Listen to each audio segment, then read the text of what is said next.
Welcome to Banished. Road to 300. Our town is named Pirtletown, and Banished is a game about, well, making a town and surviving the harsh winters. It's a little bit like Settlers, maybe, a little bit like SimCity, but or Anno games actually, but it's more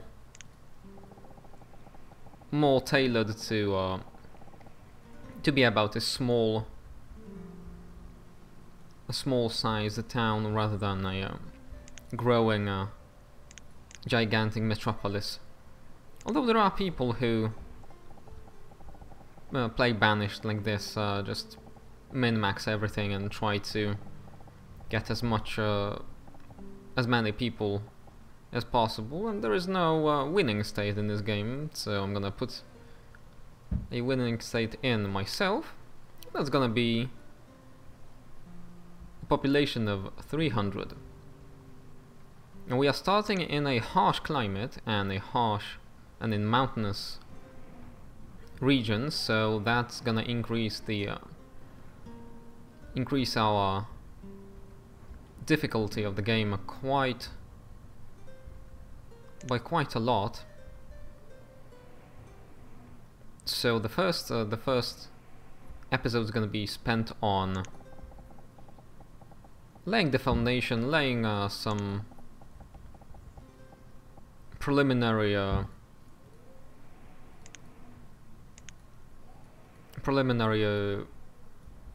blueprints, stuff like that, just to ensure we have enough space for all the vital buildings, such as the market, the town hall, etc. And the trading post is actually very, very important. Now I'm playing with not only Banished, but I'm also playing with the mod that is called Colonial Charter, if I remember correctly. And what it does is it adds a lot of new resources, a lot of new stuff to do in the game. The mod makers did a very good job improving a game that was made by just one guy. This is another theme that seems to be emerging out of my gameplay videos. This is a game made by one person, but he also, the game creator, the dev, made the game have a very extensive modding capabilities and a thriving modding community. So some of the mods I'm playing with is, of course, the Colonial Charter. I think it's the Excellent Adventure pack, or version, I should say. And the other very nice mod is the Translucent UI mod, which makes it so that it's quite heavier, but nice looking, out of the way UI goes even more out of the way because it's translucent, and it makes for a better viewing experience for you, as I'm playing it as a pretty low resolution, as you can tell. Now I planned a central market here.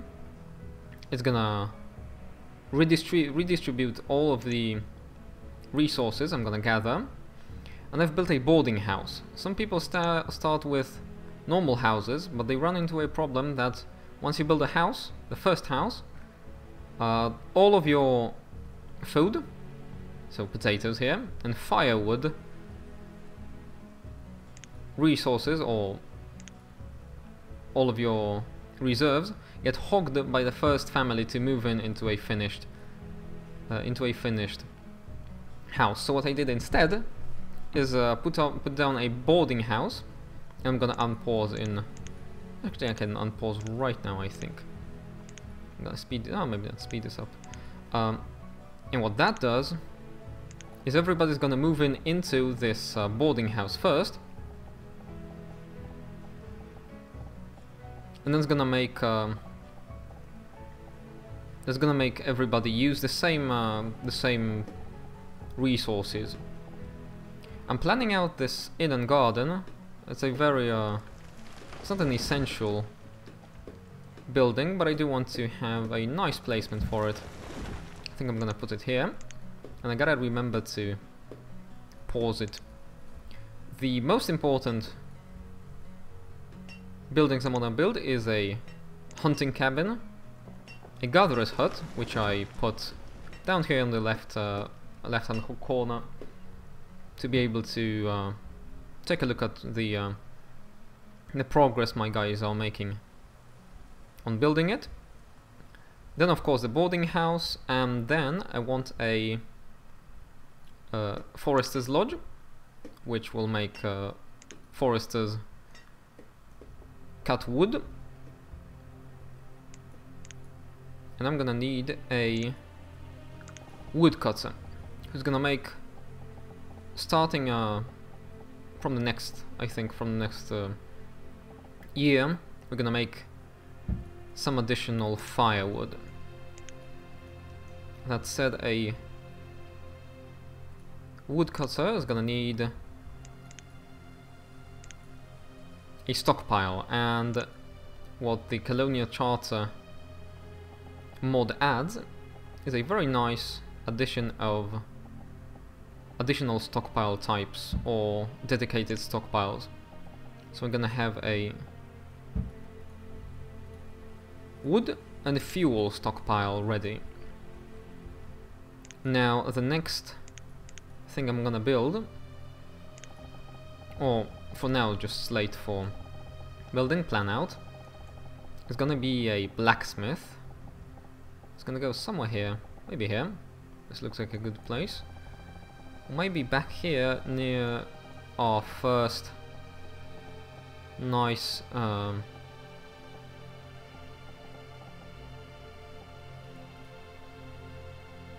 stockpile. And the blacksmith is gonna be quite important very early, because we're gonna run into a situation in which we're gonna run out of our 30 starting tools, and if we run out of tools, our production is gonna be stifled quite heavily.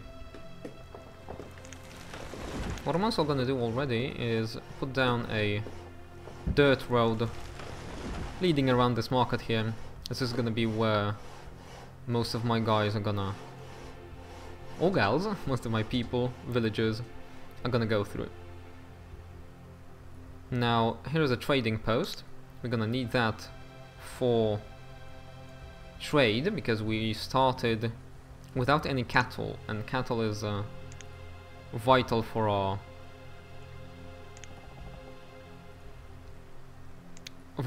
existence and for us to have enough food to survive the coming winters. A gatherer's hut can only last you so long. Now I would really like to have a good sawmill placement here, but I guess I'm gonna have to either move the trading post a little bit more back, as the sawmill is a very nice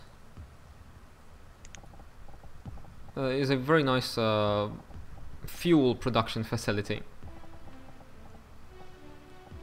It does require steel tools to build, and that's a little bit of a change from vanilla Banished,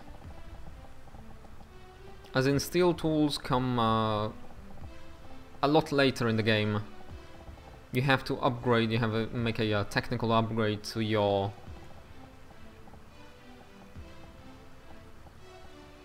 you're gonna have to make an upgrade to your blacksmith first.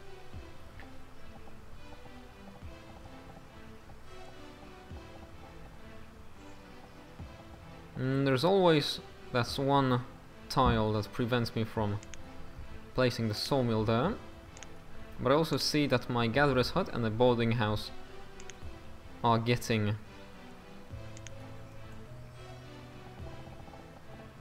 built, So I'm gonna shift my attention there. But first I just want to place this stone bridge. But I'm gonna need it much later in the game. So let's take a look at the boarding house. It's all and done. And you can see a firewood's getting stored there, as well as potatoes. I'm gonna go in a little bit here. So the potato went in very nicely. We can go back to... Here the reserve stone is low.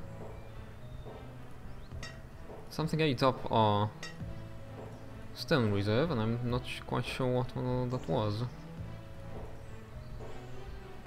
So we're gonna have to grab all the stone on this coast that is available, and also I'm gonna already grab all that stone that is in this forest. I'm gonna have a forester in.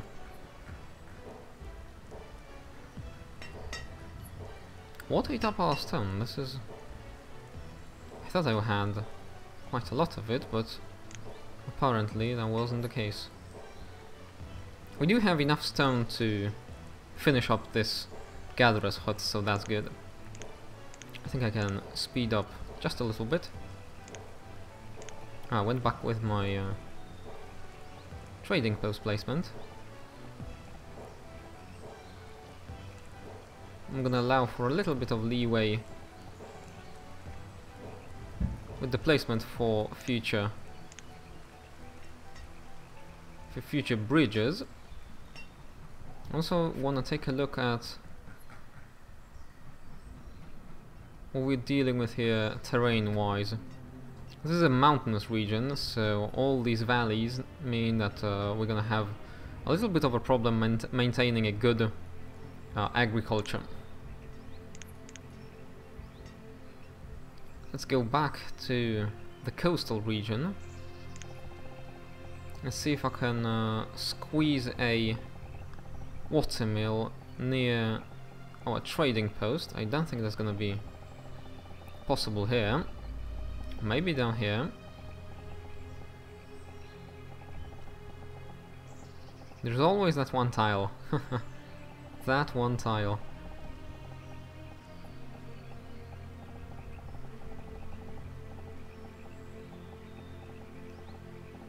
I think we're gonna need to reseed.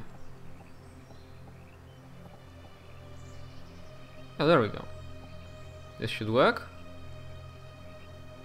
There's gonna be a tight squeeze to fit both the trading post and the watermill later, but I think we can manage that. The gatherer's hut is done, and I put 4 of my people, of 10 starting people, to work there. And now I want to get a hunting cabin, and later on I'm gonna build up that forester's lodge.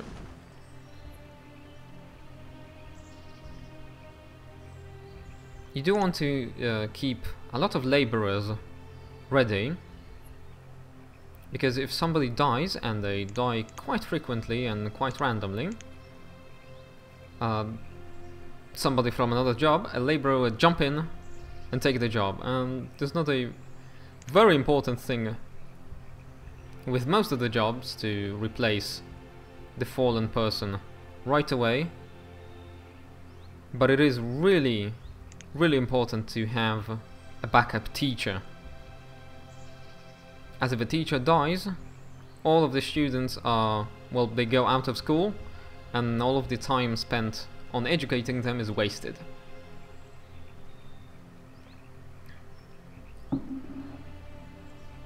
Now I think I want a shore house already. This is a new addition that comes with the mod.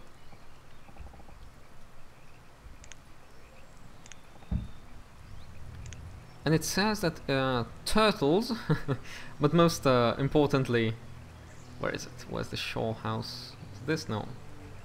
Shore house,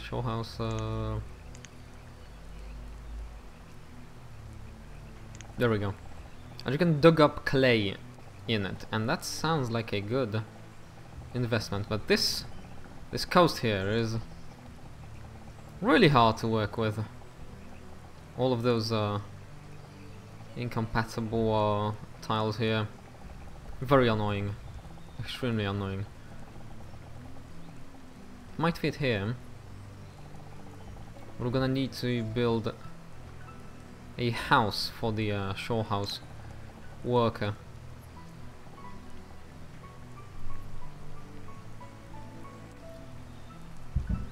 Let's try it. I'm gonna keep it down there on the left side, just to remember to build it. I'm actually gonna plan a stone house right opposite of it. I'm gonna try to keep it in the vicinity of the market. The circle shows me how far the market reaches. So I think I'm gonna squeeze the stone house somewhere here. Let's pause it, not to waste resources for that. And what I see is nobody's working on this hunting cabin, so I'm gonna increase the priority on that.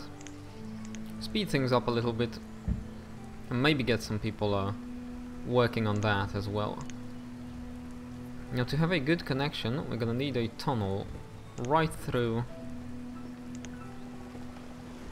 this mountain here. But it's quite a tricky thing to make.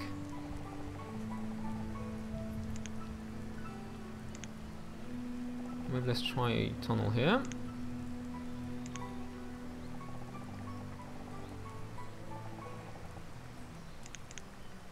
Maybe this will work. I think this will work.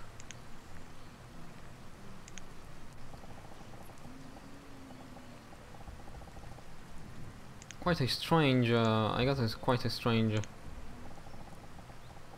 mountain going to my shoreline, blocking all of my route here. But I'm gonna remember to put a tunnel back here, so we'll have a faster way to the market and to the inn.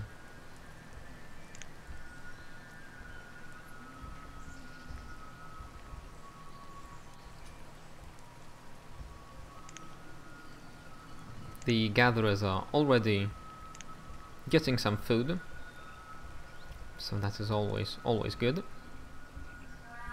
And now let's, for the last time maybe, let's go back and let's put this trading post back in. Maybe, yeah, maybe reseed it as much as possible, so we can have something on the other side. This is early summer, and we see another mod in action. This mod, what I'm talking about, is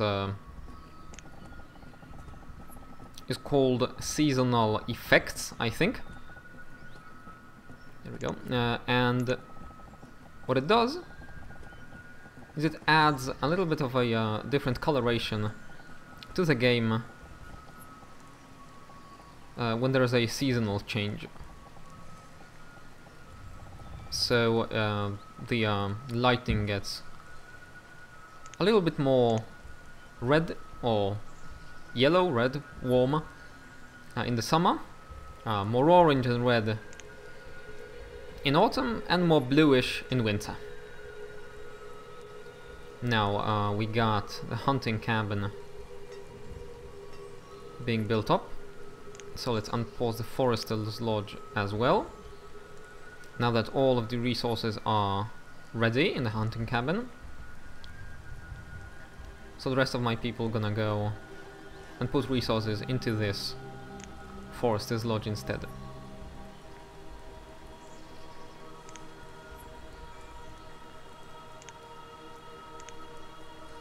I'm gonna put just one person to be forester out of 3, I think, or 4, because we're gonna need all the manpower we can get later.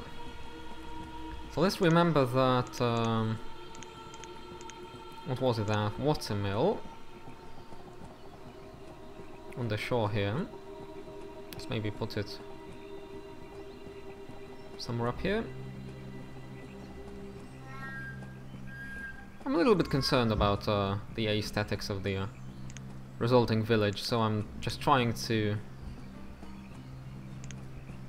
imagine how this place is gonna look. That's gonna be very nice. It's kind of a changing, maybe a little bit asymmetrical shoreline. Wait, that's a sawmill? That's a watermill. Okay, sawmill, watermill. That makes total sense. Now, can we put a bridge here? We can put a bridge here, and we will in a little bit.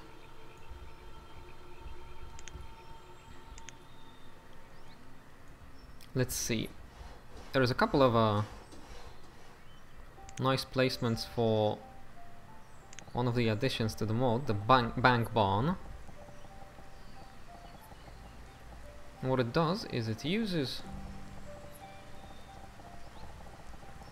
mountainsides to hide most of its footprint. And it's a big storage, which is both a nice addition to the storage options you got, and it also uses a little bit of that mountainside, which is always quite annoying to work with. But I'm struggling to find a good place for it. Looks like it might squeeze in here, so we're gonna remove that tailor. Add one. Okay, so hunters' lodges done. So let's get 2 hunters. Let me check on the jobs. Actually, let's get 3 hunters. We're gonna need those hunters. And now we started with 30 tools. We are down to 28. So I'm gonna unpause the construction of the blacksmith, and I'm gonna end the episode here. And next time I'm gonna continue with laying out the foundations for Pirtletown.